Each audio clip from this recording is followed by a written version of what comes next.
Ereri wange jokolera. Naye kuwa balesi. Nawe kenyini wayambadde bibombola. Mbeera yetwambaza. Ne Tamale. Camouflage. Gwe mbuulira saga kingweko nga simanyi. Tewali buzibu. Tewali buzibu tukyusaamu fashions. Tewali buzibu. Tamale. Badde abakola details zisize fenaffe tukolera ku mbeera ya budde. Kubanga eno security detail yeeyongedde.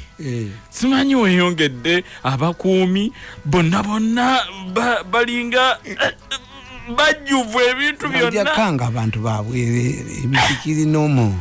Let me tell you, kakati olaba analysis. Tinabaga nti nsereko yanzirukako. Obulira abasajja bwe boogedde.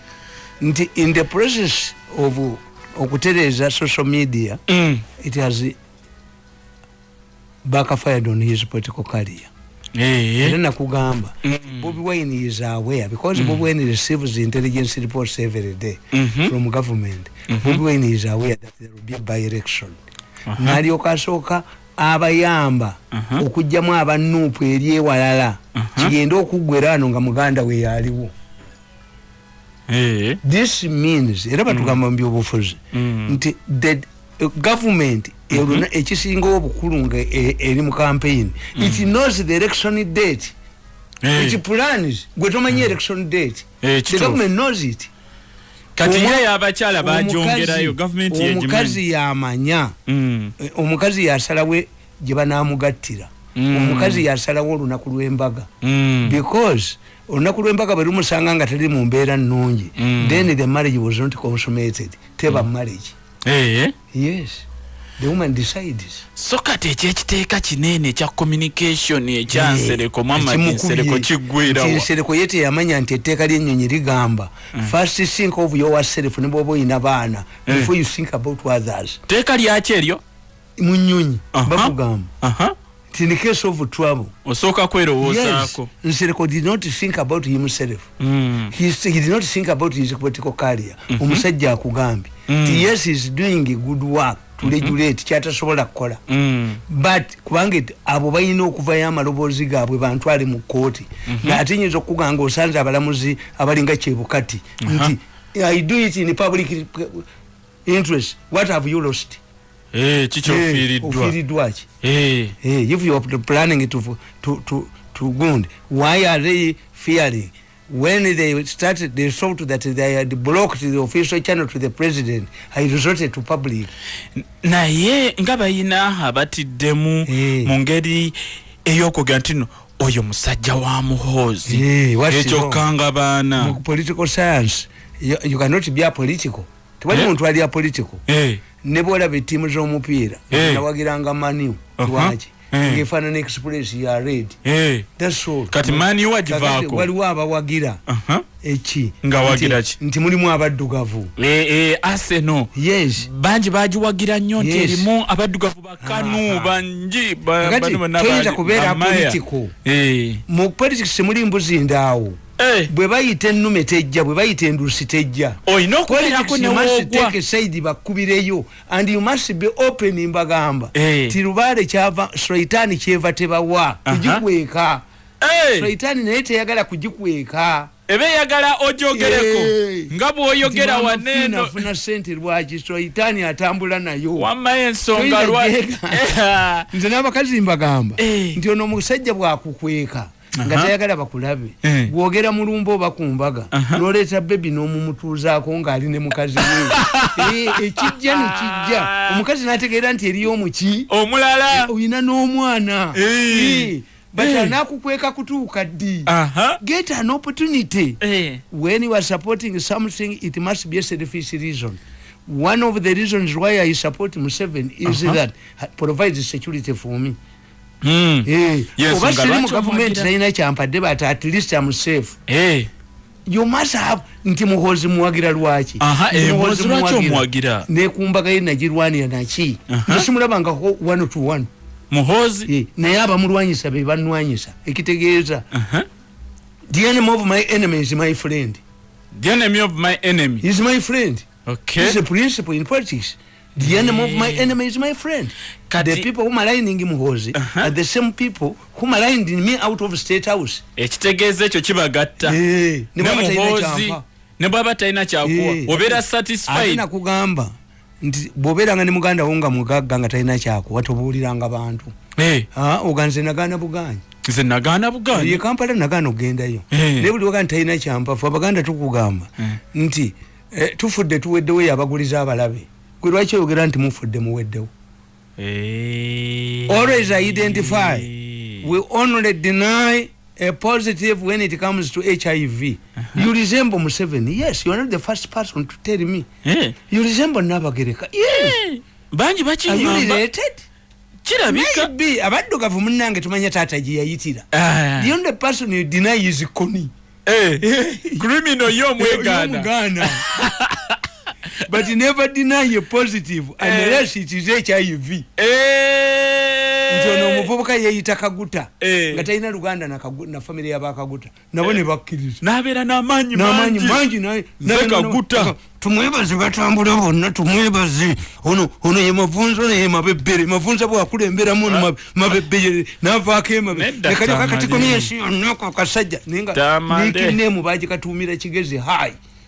Nti ayina ekiwala atanga ekya Museveni. That boy has never been a relative or a distant relative. Ani goita boy nawe Tamale. Oyo Kaguta. Nekati gomye ensi nagamba Kaguta. Yali agoba mukodomi wange mu kibanje Nansana. Nga bali ne Takuba. Nala disi oyo nga yala disi. Ne muga nti nzija ne coffin yezi. Satu. Sigenda batta. Nengenda kuteka mu coffin ne Takuba muteke mu coffin mbasole ku police ekawembe. Ne DPC. Mwebale abali ku Facebook page ya Kiwala Mukasa Chiku ne ya Pale FM Uganda. Naduma. Mtege Shafik. Kayato kiraba. Julius Hill. Mumpe sente. Ne Alvin Rams. Account naziba wa mutekeko sente. The battle is over money. Sinza kudda waffe mu kyalo nga bwe najja. Tekiriyo. Toso akola ki? Sinza kudda yonga bwe najja najjira ki? Twajja kola sente Kampala mu kyalo eri emirimu. Sobola kula nkolokolo mu kibanja kya mu lusuku lwange ne malako omwaka. We did not come to Kampala to work. We came for money. Machima sente. N'abaganda bennyini, abaganda tweddira ebika byanjawulo, tweddira enkebuka. Enkebuka ogimanyi? Gwajimbuli. Nawe. Wali abeddira enkebuka ng'omwana olupama ne badduka. Nawe. Balinga mayembe. Tamale. Waliwo abeddira ekinyomo. Waliwo abeddira amazzi g'ekisasi. Amazzi g'ekisasi gegaluwa. Anti amazzi gano agava mu kisasi muno ennyumba mu influence. Enkuba amabaati. Baganda totems are everywhere. Ebika. But there is nobody who says Tinedira sente mukazi. Soko linde. Nedira mukazi akabiro ndika tewali. Nedira sente tewali. Nante ebyokulabira ko byo bintabula. When it comes to a man and a woman, money, we are there. Tulia chedira, we want money. Minataka pesa peke yake. Take kazi ya serikali. Minataka pesa. But ikesente kwa account ya ngabo bogedde.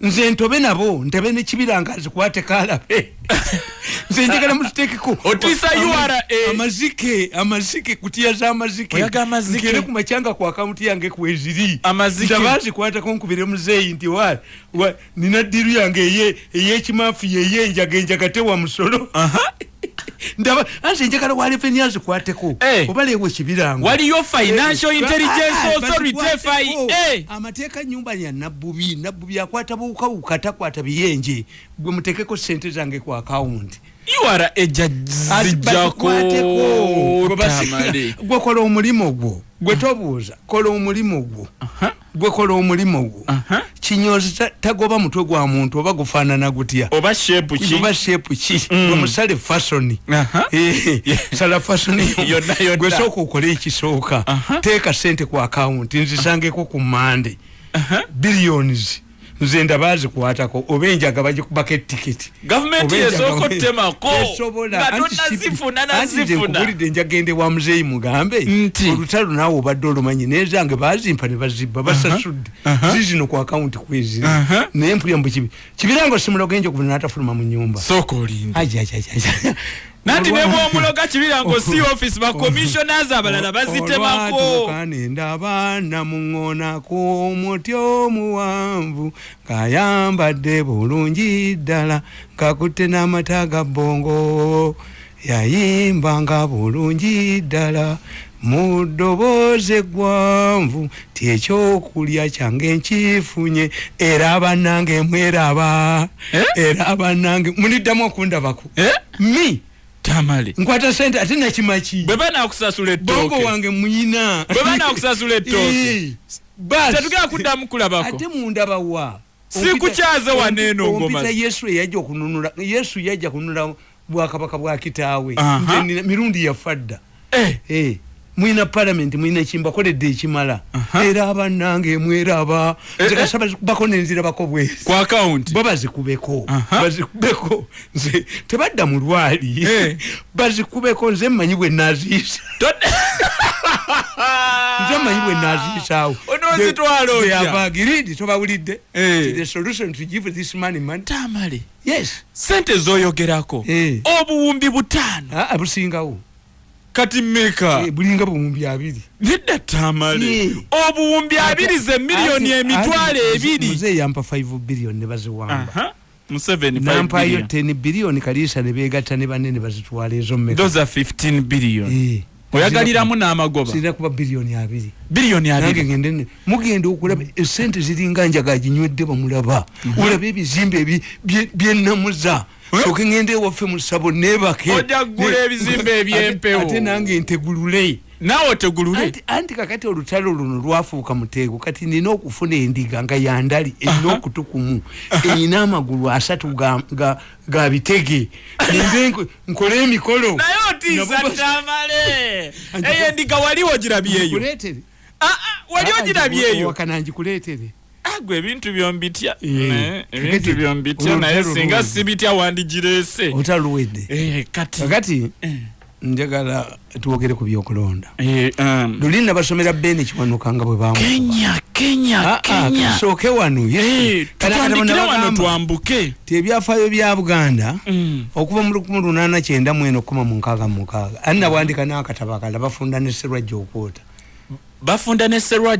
akava mu 66 okutuuka ku ne bafunira regional government kati olwo Sserwajja okwota nga yaani gwolufaalingako asinza nanyini mu entanama bagamba semwogere yaga nti tukoye ne Sserwajja okwota ne mugaa nti Sserwajja okwota Sserwajja okwota akusinza amaanyi kasitakola ekyabalema kasitakola abantu kyebagala name you give Museveni nga in 1966 kitaawe teyali mu lukiiko teyali luddawa nga yali mwana nga asoma nga okuva mu 66 okoma mu 86 emyaka 20 amajja aganazza Muteesa gaali ku nsala e Rwanda gayingira n'aga Museveni if a non-family member or a foreigner you call a foreigner that is something that the natives fail to do abatwalako abantu.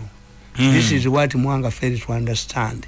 The missionaries who had no ancestry background in Uganda divided his kingdom into 2. Now flowing abetegesa okubatta.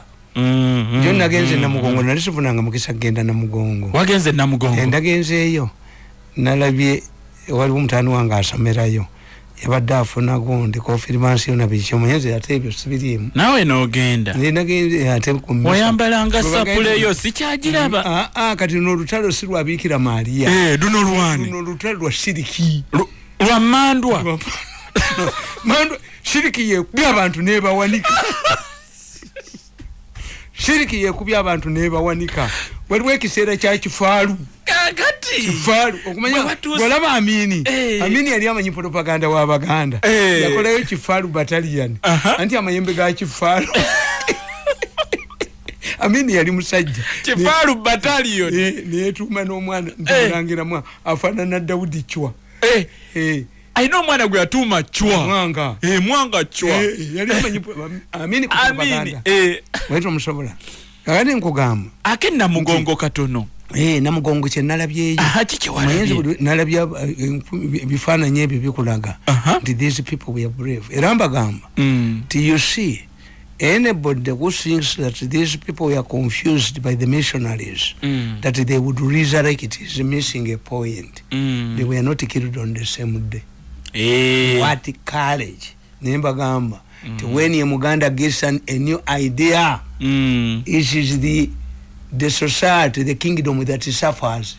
Buli Buganda lwefuna idea empya abaganda beetema mute kabaka loses the center collapses. Ntikati gundi bakatikiro ba Buganda bagenda ngani bagamba temuwa Museveni akalulu nga tukamuwa ngumulika gwani yatema ngebikaje kawolo motoka yamuliko jimanyi enyumba yamuliko jimanyi erike mipiira yali ya muzungu ajivuga n'etambula kakati buli lwolaba mu Buganda nga muzemu idea empya it means that the center collapses. Okay. Religion bali bakola kabaka yekaba akugamba ekibiina basoka kiita mabega wa lukiiko ne kikana okutunda ne bakituma mabega wa Namulondo ne kikana okutunda ne bakireta kabaka ku minzani abakatuli kibagaana pia yakubaka baka. Once you see what the king must do, once Baganda develop a new idea, the king must naye nakyukira muli abaleka bulesi ne bakola kye baagala nti ensambu yavuma kabaka nafuna 46%, 49 yavuma kabaka mu Buganda nafuna 49 nabaga nti is doom. Ensambu zi victory spells doom for Buganda katika muswaga agenzi nanti baagala kutema akorwa akaye yagifudde obukama bw'ekkoki kati bwegase kwa nkole abamusajja bali nywe empale bajimujjemu ngamba kati bwegase wa mayiga ku kantu aka amasaza ga Buganda empiira bagula migule mpira ogusooka bagugula bilioni emu ogusembayo bilioni emu kitundu abasuubuzi kati omupiira gw'ekkoki bagugula milioni 3 nawa assistant RDC omita Faizo ne bawa abasirikale abamu mu nkambi e Masaka ne bawa DPC werakaye Mayiga ayingire mugunde mulakaye n'ekitiibwa baleme munyega Mayiga nakwata naganti eriyo omusomo gwa sirimu esese nakwata Babalanda nagenda naye mu hoteli y'omwana tu intimidate oyo omuwala mugumu asoma amateeka yababuuza nkoze kibiki bamujje Mayiga sente zimusude money Mayiga akubiddwa sente okwagala okufukula buli wamu n'obutakkiriza kalicha engalabi kalicha tebagikiriza Mayiga nateekawo engalabi mu kibuga wakati Buganda osobola ojjawula ku kalicha kubuulidde Mayiga tamanyi kalicha engalabi omwana w'engalabi wali omuwuliddeyo nga n'obusajja bwe baba kuba engalabi tukuyita omusekera wala baba jambajje gikoneko baba jambajje giwunyeko kajigira kati noddiremba engalabi n'ogiwanika ng'ate embajjulemu kabaka n'ayita mu ngalabi embajjulemu Mayiga n'agiwanika ko obugoma waggulu n'addira ekiwologoma n'akitunuza mu kifaananyi kya Bikira Maria ate neekunamidde eno ekifaananyi ekyo kiraba eky'empologoma ate ekunamidde ginne waayo Mayiga ekyo ekifaananyi ky'empologoma nga mwagala okiriyako sente kyali badde rotational nti bwetunula eno saawa 9 naye ate ekunamidde eno ginne waayo mu lubiri Mayiga musajja nze atatya Mayiga gwentya kati nze era neko mbasomera mu byafaayo bya Buganda tugenda mu byafaayo kati mu byafaayo bya Buganda mbagamba tewali musajja yali alese bukodyo butamubba bululu nga Kiwanuka Benedicto Kiwanuka ye musajja yasinze okuleeta obukodyo obukuuma obululu naye ate tewali mulala yali abwa adabutinze ate gavana yabugoba tebwakola naye kuwulira obukodyo bwa Kiwanuka obw'okuuma obululu nkugamba nti Kiwanuka bamukuba olukuba bamuwangula mbebaza abaliko Osbert tuli naawe Steven Stewart Sebagala June Mo Masiga Beka Abdul Jalil Ayubu Kiwanuka bamugaana ye gavumenti yokka etaategeka kalulu mu history Kiwanuka bamugamba nti amateeka ga Commonwealth gagamba oludda olumu olugenda okuvuganya mu kulonda terutegeka kalulu but at the same time nga kaluka nkaga mugumu yali chairman we electoral commission mukaluka nkaga mugumu nga tulonda olukiiko because the argument was if the lukiiko is democratic welondera abantu bayabiri mu ekitole babafuge you cannot control human being kakati eyali chairman wa electoral commission yali Abu Mayanja ate minister wa education ye Mengo wabula Kiwanuka central government governor yamugaana nkugamba wano nti Kiwanuka bwe yalabanga ebintu bikaaye yagende wa governor Crawford namusaba nti abaami ba Kabaka mu Buganda bajibwe mu byokulonda yaga nti okulonda okwo kutegekebwe era kulabirirwe Kiwanuka nga government chief minister eyali omukulembeze wa government ya Uganda. Kiwanuka yagamba nti omukulembeze wa government ye yali asaana okutegeka n'okulabirira okulonda, which is normal. Governor yagaana. Kiwanuka is a head of a government that was not allowed to organize elections. The governor argued that under communist rules, one of the factions that are contesting for power cannot organize a fair election. And therefore, the power to organize the elections of 1962 rested within the governor. Tichineji chali chibadde walala wonna. Nkugamba nti governor yawandikira Kiwanuka ebbaluwa ng'amutegeeza nti ekyo kye yali asaba okuddira oludda olumu olwali lugenda okwetaba mu kulonda luvuganye n'olulala kyali kimenya mateeka agafuga ebyokulonda mawanga agaliko amatwale ga Bungereza, nti era amateeka ago ge gaali gatambulirako ebyokulonda mu Bungereza, nti n'olwekyo yali tayinza kugamenya. But in Britain one side it is incumbent upon those in power to organize elections. In Britain they even have snap elections. Naye ate ekintu kyekimugavana kyeyali ayogerako Kiwanuka yali akisabye mu kulonda kwa Buganda kubanga Abu Mayanja yali ssentebe w'akakiiko k'ebyokulonda okwo yali minisita mu gavumenti y'e Mengo ate nga ye muwanika w'ekibiina kya Kabaka yekka era n'Empanga eyali omuwandiisi w'olukiiko w'akakiiko ako yali mu kitongole ekyabyamateeka mu gavumenti y'e Mengo. Bano yakiba wa gavana bano teyakiwa Kiwanuka. Bano ne balowooza nti bamuwangudde kozi balya muliro. Can't you say why is this man so much into Museveni agamba ti omuntu ayagala omwana okusinga nnyina aba mulogo Buganda jamuyirawo omubiri wabaawo by election nseko njamuyirayo omubiri kakati okiraba jamuyirawo nga kablasa nti mu nsi muno bwe tukuba ebyo byemukuba ku mawo nti yayogera ki nabaga nti mu politics there is nobody who is tall enough to see the future.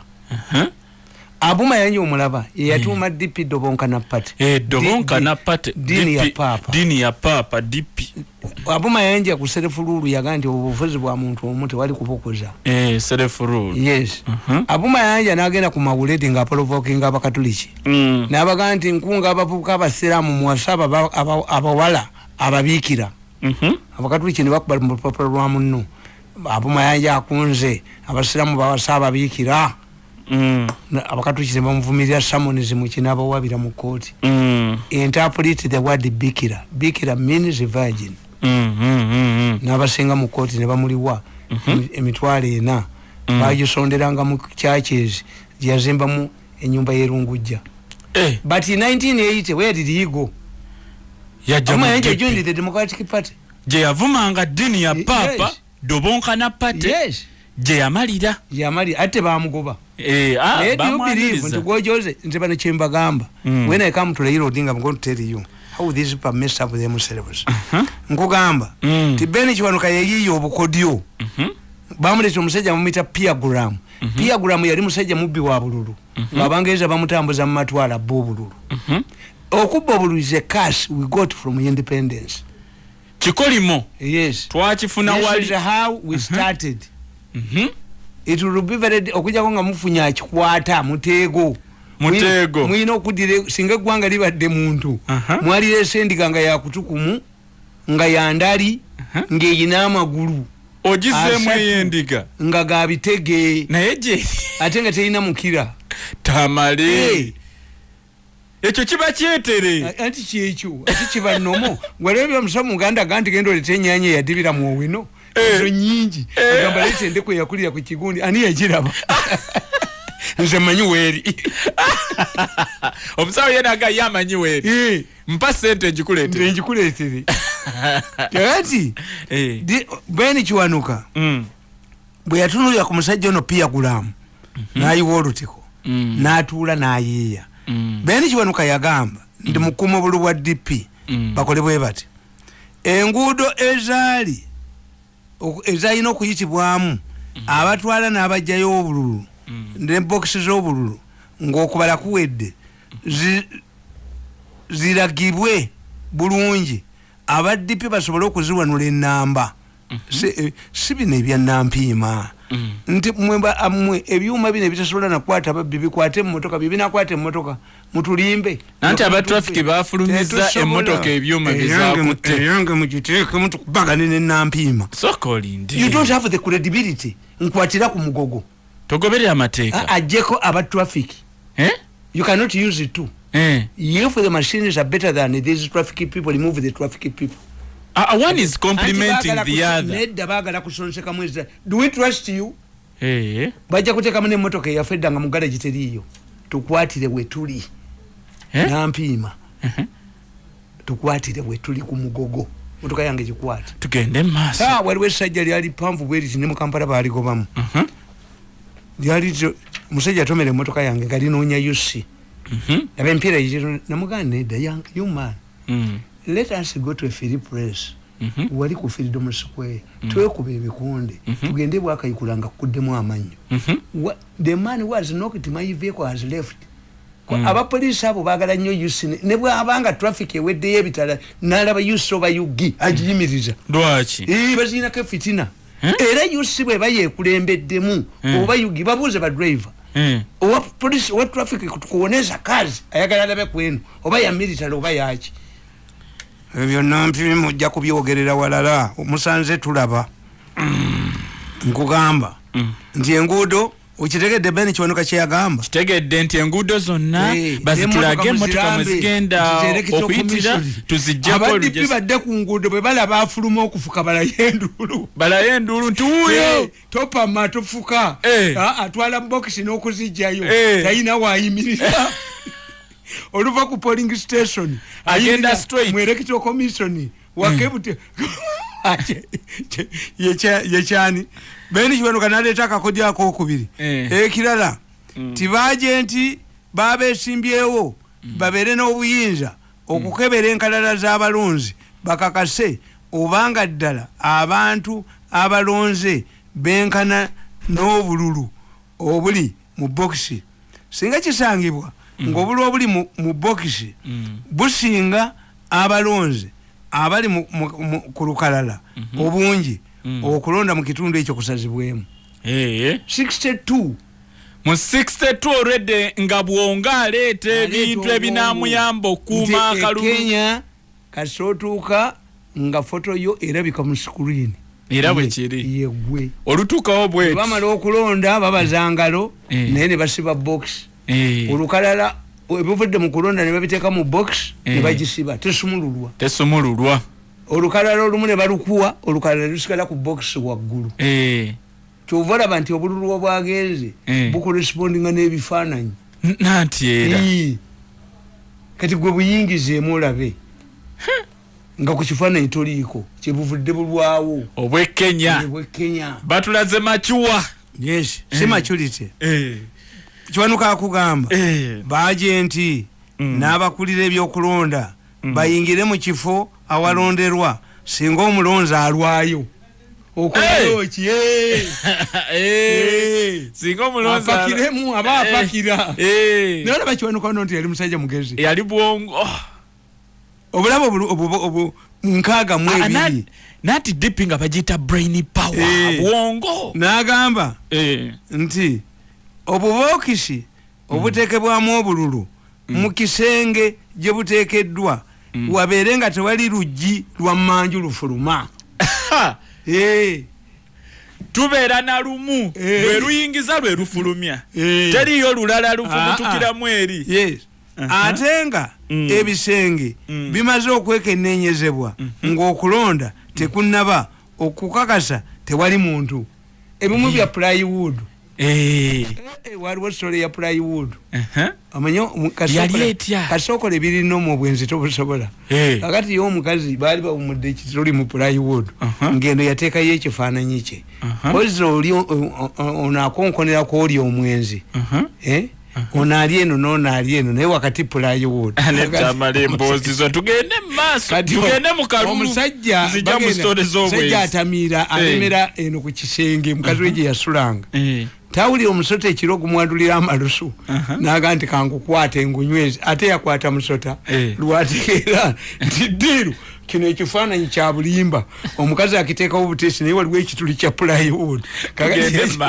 ye kiwanuka yakugamba kiwanuka tubeere ku kiwanuka oyo toziza yeti tukebere oba plywood erimu ekituli oba ddala kisenge kya konkuliiti tumale kuteekamu bululu akugamba nkugamba baagenti n'abakulira ebyokulonda bayingire mu kifo awalonderwa ng'omulonzi alwayo kakati nkugamba nti obukalu bwakiwanuka gavana Walter Coates olwabutunulamu n'abusuula mu kasero ng'agamba nti tebwetaagisa ebyava mu kulonda okwo nakwo okwalimu obubbi obuyitirivu kwali bwekuti UPC yafuna ababaka 37 DP yafuna ababaka 24 ate DP abalonzi baali emitwalo 4 mu emitwalo 7 mu 256 ate UPC yafuna obululu emitwalo 5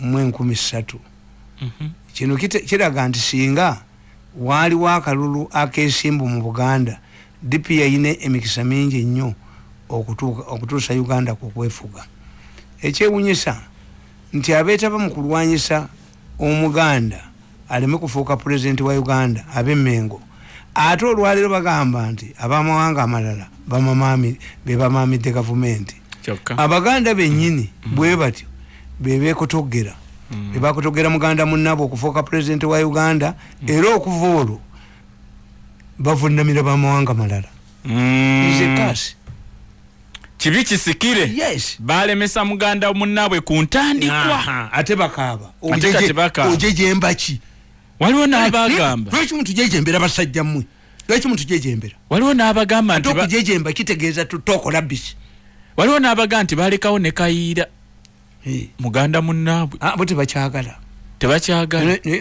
olutalo ka muswaga lwafuumudde mayiga tasigala waggulu bw'aba mayiga ayagala bamwambula empale alinyeko ekkoyi nze nabaddeyo omanye ndi muwaka muswaga kimanyi ndi muwamagezi owayisa abaluuli ndi muwamagezi owaka muswaga lwaki amagezi bonna ogawanagaana ekyamuzeeyo ekyo nekigana baali bajja kunzitirayo akwate obukadde 10 abuweereza ewaffe nga nze nafadda naye buli eyankuba yenna okatera mandwa nti njineeseza akayo kaliba kaliijo omuziba bwakugamba nenalwisa ajja kuvaayo ng'anuka nakalema yavaayo anuka tumwebaze wirudayi ni jairu toyinza kuneregamu ekyo kyeyogedde ono ye amaze okukkiriza ti omusajja mumuwe ssente tasoboka bw'omudde naddeeno ekyo baasi ekyo kyeyogedde kitegeeza ki okateera mandwa kitegeeza omuziba akuga nti okateera mandwa nti nyineeseza akayo kaliba kaliijo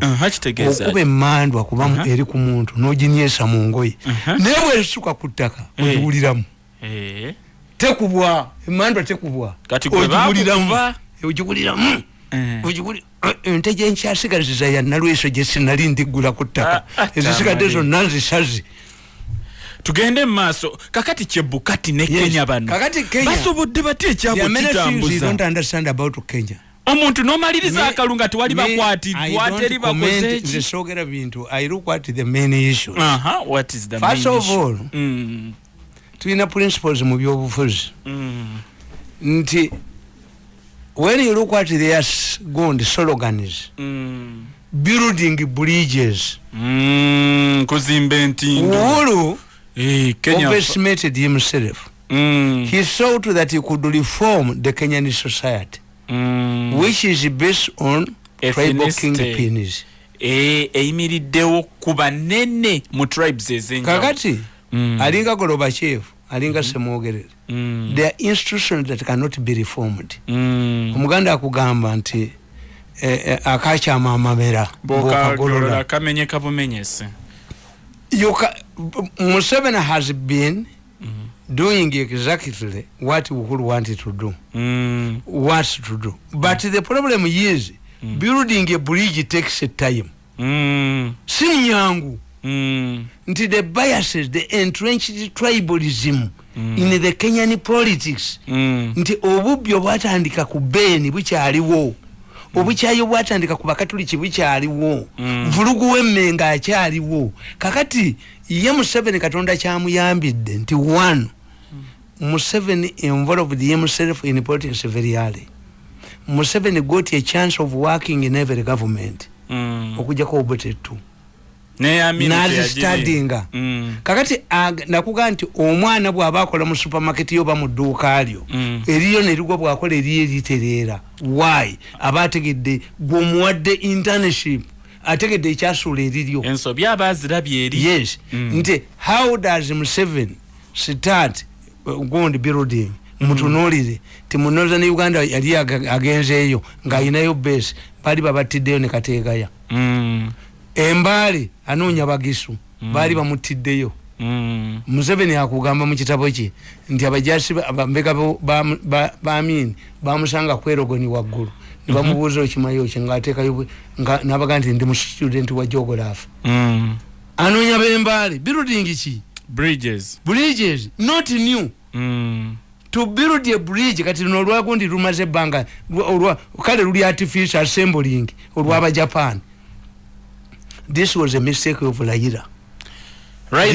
This was a mistake of Semwogerere. This was a mistake of Mikhail Gorbachev. Gorbachev yayagala to reform the Soviet Union to collapse on his lap. Yali tekyusibwa. The Chinese have reformed communism on their own. Miaka emeka. To see a Chinese rich society, how long have they taken? Today, bw'ogamba nti abasamu ne bamala bakkiriza ekigambo kimu ti Yesu mwana wa Katonda baba fose bakristaayo baba yingidde Christianity n'abakristaayo kasaba bagamba ti Yesu si mwana wa Katonda nabbi baba yingidde obusiraamu ekitegeeza you must have fundamentals ti obukasita abafaza batandika okuwasa baba abakristaayo baba bawangudde abakristaayo baba you must have a fundamental a core tekyuka yekwawukanya ku balala yaleeta abaddipi n'abateekamu ne babidandi ne bajja era bidandi n'agamba eno nkola nnungi nnyo sirowoozangako nti nditula mu kabinet ne Semwogerere but he experimented it for 40 years Uhuru thought would get it within a very short time he cannot Uhuru Kenyatta yes kyova olaba nti if you analyze the voting system nti ewaabwe 40% teyalonze naddala abakikuyu tebaze why they cannot accept it was too good to be true nti gwe Uhuru nga watu abasinga Kenya yonna nga muli ne Ruto ng'omusajja abatwale Hague they organize national prayer rallies nga bafukamira buli omu n'abasabira nga ne abatwale Hague Raila Odinga I tell my daughters there are certain things eziva mu bufumbo buzotabuulira abantu they hate your man ate tugenda kuvaayo byebagamba nti ebyo mu nyumba tebitotolwa kituufu kyovola abaami abasinga tebagenda ku buko anti batyayo buli omwala bwagenda n'aboononayo abagezi abayina ssente ne bw'oba oli mwavu akuwa ku ttooke gw'obigula era n'akudifendinga aziwaggwe nti omwami wange aleese mugamba nti omwami oyo nze muwa ssente ne bambi akwata obusente bwe n'abagulire to have respect yes because a peasant does not change peasant yakulabako gwe ng'oli ne Ruto nga mutwafasinga Kenya mukasinga Raila Odinga can he change overnight kizibu to accept your alliance with Raila kizibu ate if you had done it yali sose n'agoba Ruto mukalu akaddako yali mizempeke naga nti n'atatambula naye kakati bwe yali kayiye n'aleeta Raila Odinga n'abeera vice we nga running mate we so that people see that you are working together naye gwe Raila omulekeraani lwaki Kenya ogirekera ekikolimo kya Raila ne Kaluwa abatako Kaluwa yakwata akakatona akakubalayira ku mulembe gwe Kaluwa tumuwanga ko bwa minister Kaluwa yakwesimbako Kaluwa yali minister mu government ya Kibaki ne bamugobamu Martha Kaluwa yes in fact the best combination would be Ruto and Kaluwa kubati balwana kanangako naye uyu omukazi Kaluwa yakwata akakatona akakubalayira mu mutwe twalabye ne mu strongholds za Martha Kaluwa nga Raila ate bamuwanguliddeyo the Kikuyus cannot accept ne wa Uhuru Kenyatta nga Raila bamuwangu is too good to be true to be true nakugamba nti Butambala waliyo cars district cars nga ye ali libulo nalaba omwawule nga talina mmotoka namuleeta mu muzikiti ndi bamusondera essente kakati aba atudde mu muzikiti ne wajja omusalafu nasoma kutuba nabuuza naye muno ndabamu omukafiiri yayingira mu muzikiti yafunye buzu aye yafunye buzu ayingidde mu muzikiti yafunye buzu tubadde tumuleese nga afulume this man and this man fail to understand much as you would like to forge unity, religious unity, they are fundamentals. Kitufu. Waliwo wokoma. A peasant nata kutegeera. Oli omuntu owa wansi. Yes. Peasants tebakutegeera. When I meet Mwenda at a function and no mukubahaga abantu babuzo no but is it after the discussion now you know sechi kuba kawali kwata kutesa mungala teja kuita semba bule hapana kwaitira the moment you change abantu kyebamanyi kyekisudde babidanje inake wekoledde londa Museveni kakati ate Museveni yakoze eki ngutugamba gomwesimbako ekitegeeza interest osoka kutubuulira ndi akoze eki Museveni are we talking about a different Museveni or you are now discrediting him so that you take a power from him kati Raila ne Ruto waneno mu nsonga zino ekyo kitegedde nti nkubulidde the mistake Uhuru did was to create bridges in a society that needs a lot of time. Museveni has managed to go with this theory of bringing nti bajja ku consolidating ye kakati sigamba abayupisa jana akola nabo people already know ti koa yenali musije batutte they are not threatening the core they are coming to augment to consolidate the NRM. This message is not percolated to the Kenyans and Uhuru was going away Uhuru ngagenda tuleetera abantu abakusperimentingako.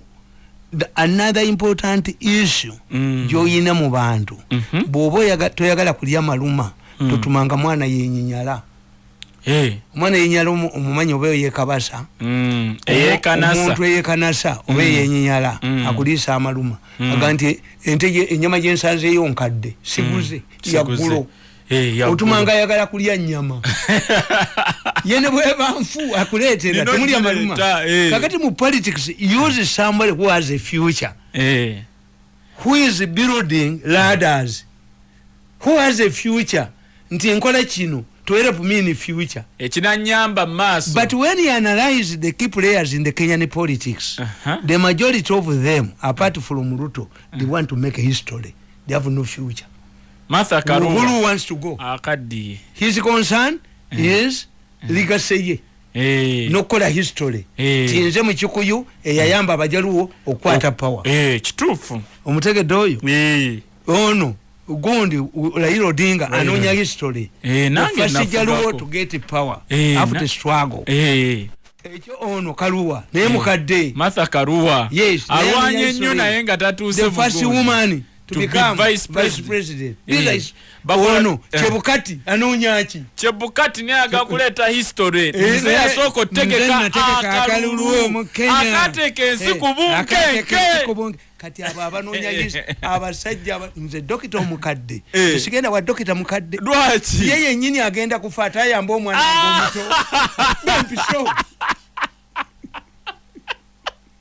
already is bitter omukadde is bitter nti gwe osabe Yesu obuwangazi nga yafira kwa 3 mu 3 nga lukatano osabe ye yagenda ayagala ani Yesu tibajaja mu mpo obuwangazi bo bafa baagala osabiremu n'ab'emyaka ananga kuina ata.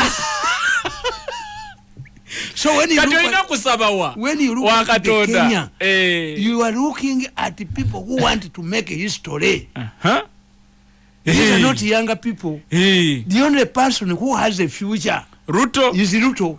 Owatano mwetano. But the rest don't have a future. What they want is history. Those are very dangerous fellows in history, in politics. Very dangerous fellows.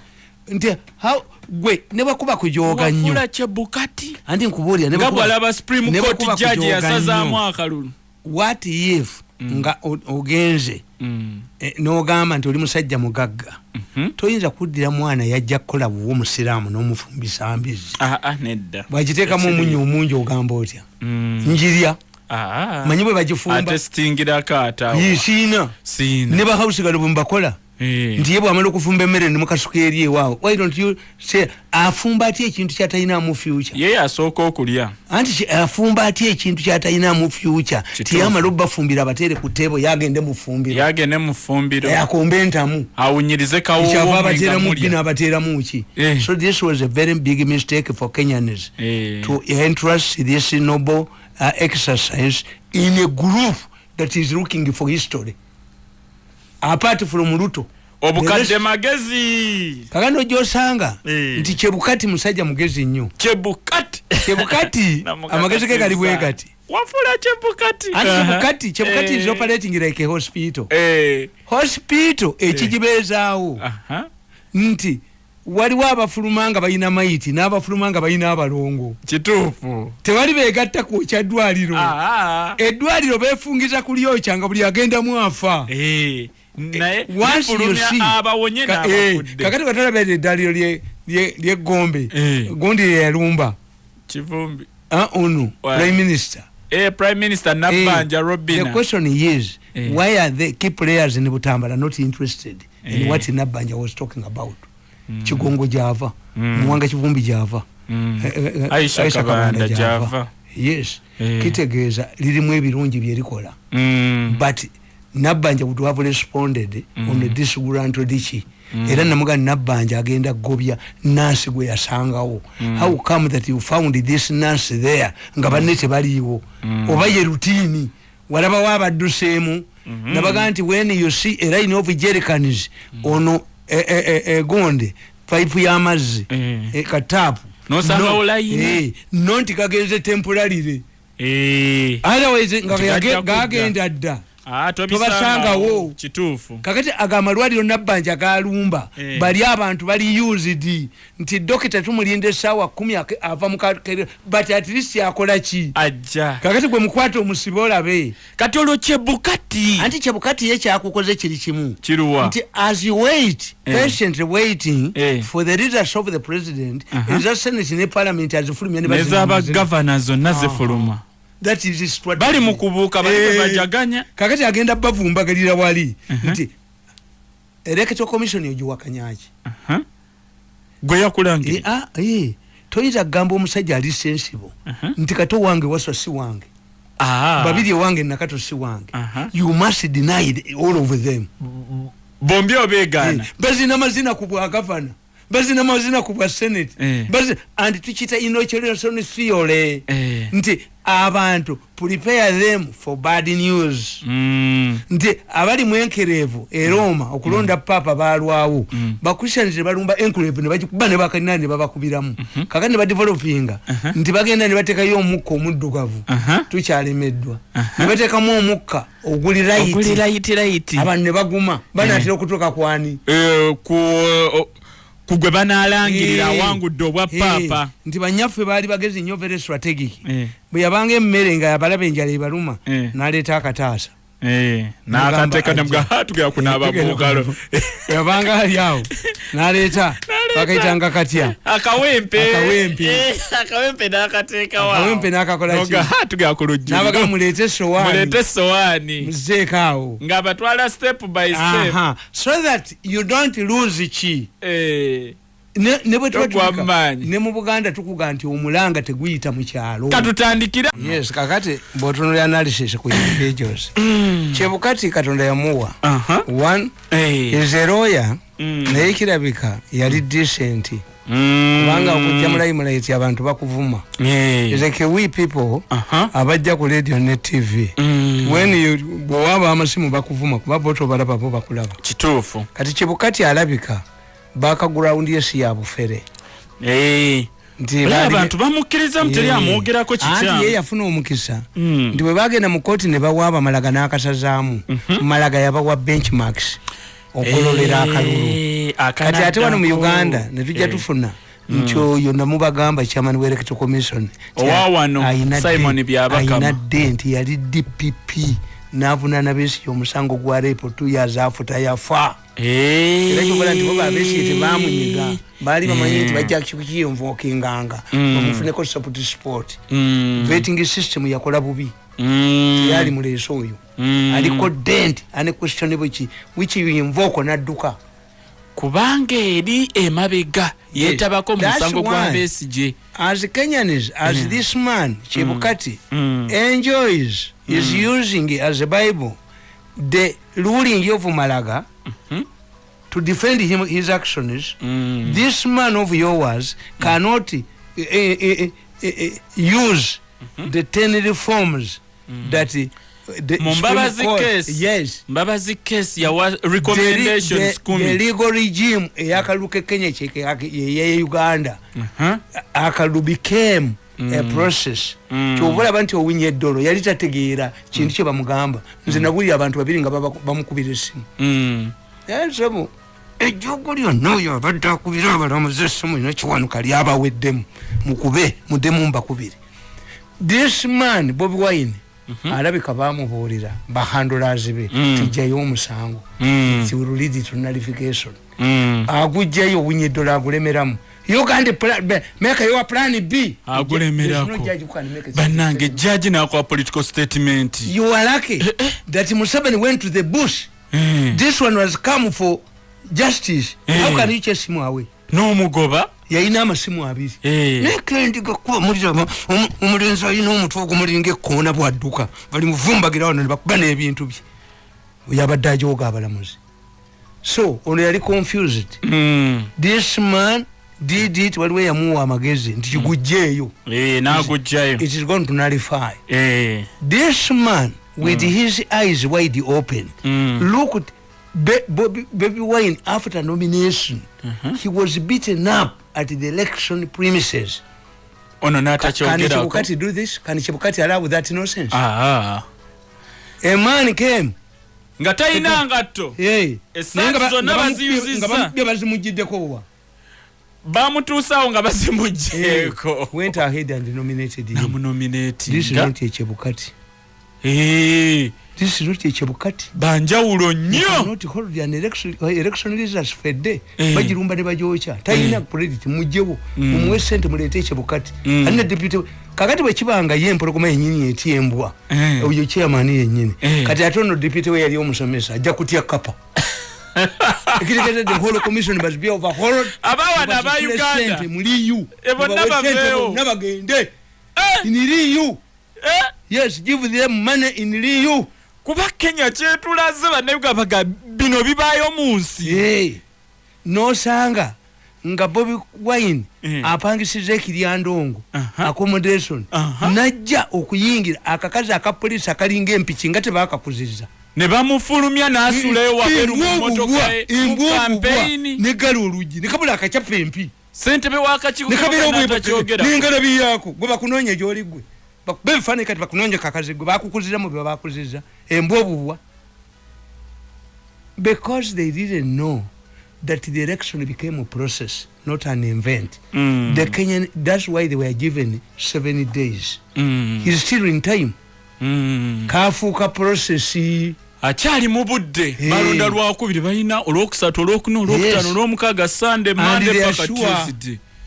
The box agenda kubbanva. Era bo balishuwa tebati anti box zigenda gira bweziti kubanga bamutagedde nti omusajja akola ki alikiriya ekyokusatu nti ye Uhuru yayitagala kudda. This is also nti bwe yagamba nti this is my last and final mu political science batugamba is only 40% that comes to Gundi okulonda 60 tejja kakati mu Kenya baga nti balete etteeka like in African countries voters suffer fatigue bakowa nti baba kasitense etuuka ku level so kyalemerayo Gana miaka 8 rolling zi yagikola ya miaka 8 nti wontulugunya miaka 4 nkujjako Gana ba one percentage ye yabawula baga nti eggwanga litambule Gana litambule 1% baga nti Gana nti kubanga bakola anti bayina bakola agreement nti ekibiina kino bo bayina bibiri bwe kiba kivuze emyaka 8 automatically adako wakiri neti kiri mu constitution nti Nigeria omunoza nabwo aba yafuze omusawuzana yakola ki eyo ndagaano yabwe nti aba house ati maturity level that's why nti president kubasika bana abasatu onomu yasigalidde kati bali basatu tubawulidde nga baga nti Mao is a place between a rock and a hard place tubawulidde yes ali mu kona atenze mwanange singamba the president insere ko nali mwadde bwa minister of information kuba bonna bafu bano naye at least yomulaba this would be an initiative. It is in good faith. It would be an initiative by the ministers who cannot do it kati shiwe nsereko because why would nsereko o chimusabidde nnyo lwaki nsereka akola ba minister kye bali koze okuleta amateeka why do you go through a private and independent man when you are ministers let us agree, do we have this problem? Why can't it be solved by ministers? Nsereko sacrificing it hizo kubanga ina monetary gains kubanza nakugamba tibano balowooza nti basobola okunsafogatinga bayiro. No, they have reached a level. A rich Mirundi now is the only way. A poor Mirundi is more dangerous. Kakati omutegedde shebokati tuze dakika nyazo ka kakati nojjo tunulira nti Ruto wabavubuka hasala musologanizo na erije nkugambye build bridges tekola kubavubuka tevaayo ennaku zino tulwanira ku busologanizo. Yes, we can. That is Obama. And ina vibe. They came together. Hustler. They should go together. That is a Bush. What are the three women cannot be wrong? Yakubashuru the German. Gundi. Slogan katize people power. People power, our power. NUP everywhere. Slogan zikola chi. Kakati ono hasala. Kirabikira ddala. Timusajja yatundanga sekoko. Yali mutunzi wa sekoko. Nti avuga wirubalo. But omwana w'omunaku ayambuse. Luto Gundi Odinga tamanyi wagwa. Are you a secondary ballota? Are you talking about corruption? Bwayogera ku corruption nga wakoze party fundraising nga banna Kenya million okusasula okujja ku pateyo million emwe ya kati mpa prediction kigwerawa. Betwala bali if kubanga ekisooka kya byonna Katonda abaleetera ebizibu. Raila Odinga ina gwafaanana wano ajoze buli muntu. Raila Odinga cannot work with anybody. They two cannot work together. Kubanga ne bwe bali mu government ya Kibaki Gundi Odinga yagobyamu Ruto is a veteran musajja yalwana ne moye yamuleeta ategera nti abakere bwesikuba moye tugenda naye nga abakalenjini tugenda ffenna kamukube bagambe ana yebo baawukanye ngabola besi gye yavaayo n'akuba Museveni. Very strategic. Omwana ali very strategic. Naye no wano waliwo amwesunga ennyo. Yesunga Ruto. Waliwo yesunga Ruto mugagga nyaali wano munaye alowooza naye onafa ate mu bikolwa bye tafaanana na Ruto. Mu bikolwa bye afaanana na Odinga. Has stepped on many toys. Has stepped on many enemies. Kyembadde mbagamba. Till you humiliate people who are not going to die. Some of these people accept like the Kadagas accept to swallow your humiliation because of short-term benefits. Neyo busungu nga baba zingiziza abo bemutwala ne musuza ennaku nnya baze kusaba sente kulomba no basuza ennaku nnya basula batotoma. They are not happy people. You rather deal with a man like me who vomits like a volcano. But many people you have humiliated, you have put in prison, you have chased out of government like Nakarima was doing. Those you have put in prison, like Kazinda, nga was a front runner of Mbabazi. Mbabazi nimuwa sente, yo Kazimba ninyine yaziba amaso. These people are going to fight you at a later stage. Ntira Raila Odinga is in a dilemma. Teria yagala kola na ye. Kubanga bonna yakola ko danabo. Kati even if we go back to the elections. Olaba possibility ya rerun mu Kenya. Na yanti rani ilibweti. One the possibility of a government of national unity is provided for. Tasobola kola.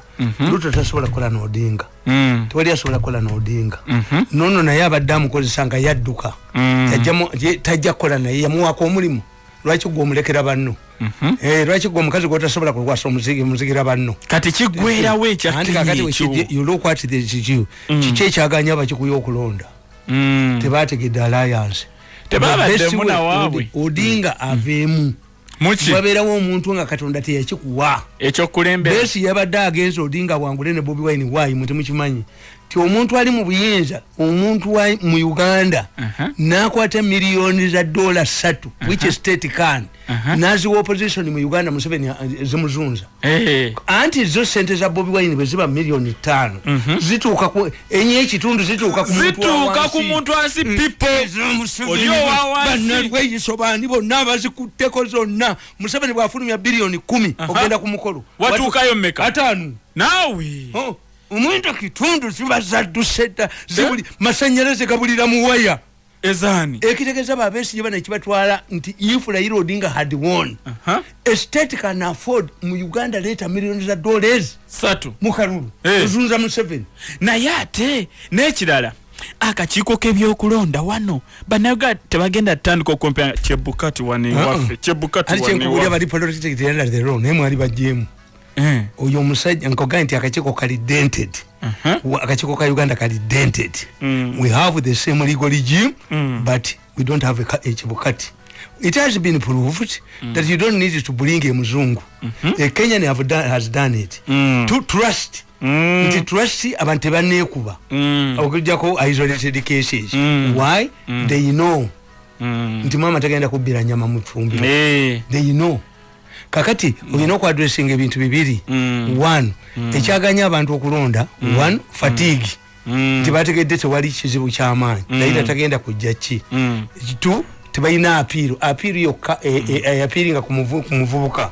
Three, economic problems. Okulonda kwabadde wadde bataddewo many polling stations abantu 7. Naye olina okumanya ti omuntu alemeddwa okugula akawunga akwata ati 10 ajalonde. Kakati Tamale 3 covid baasasana ne balaga mu byalo. Kakati covid walina okubeerawo fresh elections system erondesa omuntu kuba from 22 plus 1 million 22 plus 1 ne balondako 14 million. Kitegeeza ki babuliddewa. Kakati ekirungi ekiri Kenya bonna bagagga nti luli kooti yali erowooza malaga yali alowooza ti bw'abagamba mu nnaku 6 kijja balema kuba tewali sente.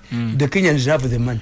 Batadde sente mu kalulu abajja ku campaign bafuna ettooke. Ekyokubiri ennyonyi ze baapangisa olina okutunulira ba gavana ani abasinzaamu alina okutunulira baki because these are the same people who are going to govern for you. Kati kwe tulaba abazungu Trump kye bamukola balina midterm elections bamanyi Trump agenda kwegera ba Republicans olina omuteekako nabo babikola. Kakati Tamale n'abazungu babikola kange mu ddakiika emu nga tusiibula omubaka wa Nuupu pressure gyafunye okuzzaayo sente miliyoni anagamba abantu bantambulirako sente nzize basooka ne beewakana titebaza Bobi Wine n'agamba mwatwala sente muzize batuuziza muwanga mu ttaka tewali atajja zizaayo. Awo Bobi Wine tumuwagira nange nabagambye abagaba sente mbamanyi mwenale mu fete batu wanalweso n'omulala listi zaabwe za myaka 10 ngenda kuziwa Bobi Wine buli enseekezi bazireete zirya sente nga fete batu wadde solution kumpa sente give me money neti tetujja kusekererwanga nze nkusiibudde bwetyo bwe tubadde ogwo omulimu Bobi Wine agende nagwo mu maaso papa ombaka twakagabo nga sente zimuvudde ze ziizino papa Kasa Mugabe ya exposing Archbishop we Halale Nchwei ngali no musisita nga amuvuma papa yamuyita namugamba nti onkoledde omulimo onkobedde enseekezi mu Kereziya bwe kagobe enseekezi banombozi babadduka ne baliya sente bo ne bagenda ne babumwa mu 7 balukwago ne batwe bajjagaleko ne bakuba ebyebajjagalo enkoko ze bava okubba zaffe abantu benalemu ne babonanga bano balya naye apo boyogera Bobi Wine, we are allies in this crusade.